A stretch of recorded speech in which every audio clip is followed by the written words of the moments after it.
indo para a guerra na Ucrânia.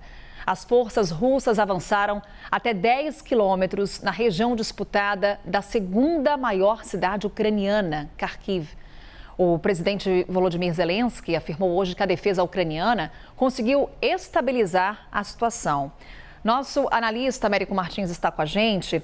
Américo, por mais que Volodymyr Zelensky diga que nesse momento a situação ela é estável na região de Kharkiv, a gente pode, nesse momento, falar que a ofensiva russa está tomando outras proporções.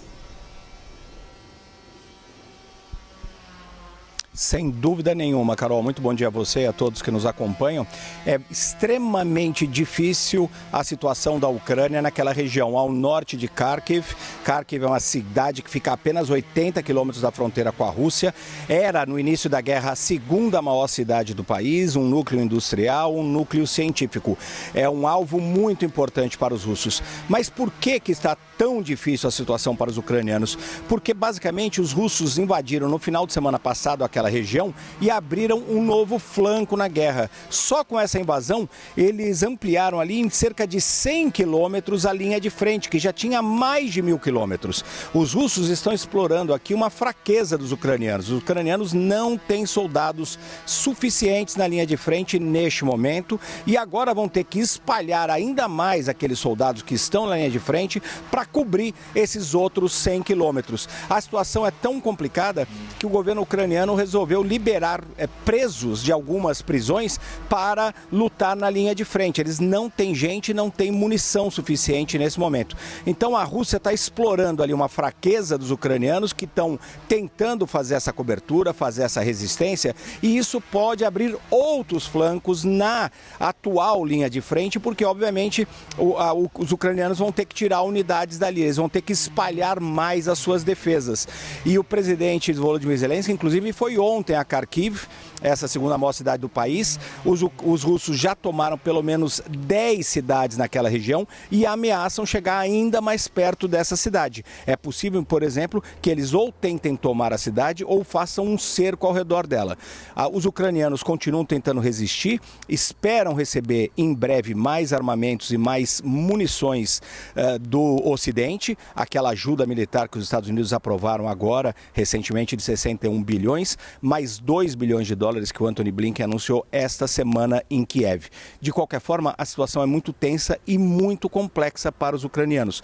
Não quer dizer que eles não tenham capacidade de resistir ou que os russos vão fazer um avanço sem oposição até Kharkiv, não é isso, mas essas disputas na região da segunda maior cidade da Ucrânia vão ter implicações muito grandes e podem de alguma forma ser decisivas nessa guerra. Então é uma situação muito complicada neste momento para os defensores ucranianos. Carol.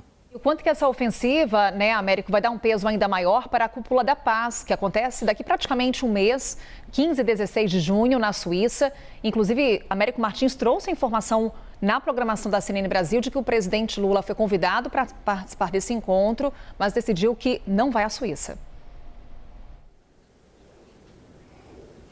Pois é, Carol, essa cúpula vai ser ainda mais importante para tentar reforçar o lado ucraniano. O presidente Volodymyr Zelensky, se for a cúpula, porque ele cancelou suas viagens internacionais justamente por conta desse avanço dos russos e retirada dos militares ucranianos de algumas áreas, se ele for e se ele não for, vai participar por teleconferência, ele vai fazer apelos ainda mais fortes pela ajuda à Ucrânia. O presidente Zelensky, numa entrevista que eu participei lá em Kiev, há exatamente um mês, convidou o presidente Lula para essa cúpula. O governo suíço também fez esse convite, porque eles querem muito a presença dos grandes líderes do sul global. Por que isso? Porque esses países, que são os grandes países em desenvolvimento, não aceitaram as sanções contra a Rússia. Isso tem permitido que a economia russa continue funcionando e o esforço de guerra russo continue a todo vapor. Então, ucranianos e suíços querem mais a presença do sul global. Vai ser fundamental nessa cúpula.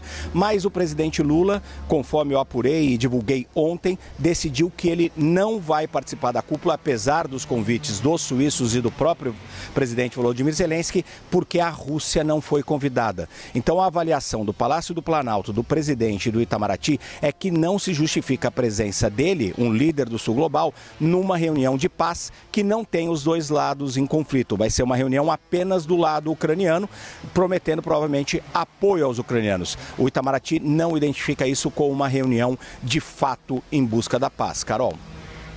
Nova etapa da guerra na Ucrânia, Américo Martins está acompanhando. Vai nos atualizando, trazendo análise para você aqui na CNN. Obrigada, Américo.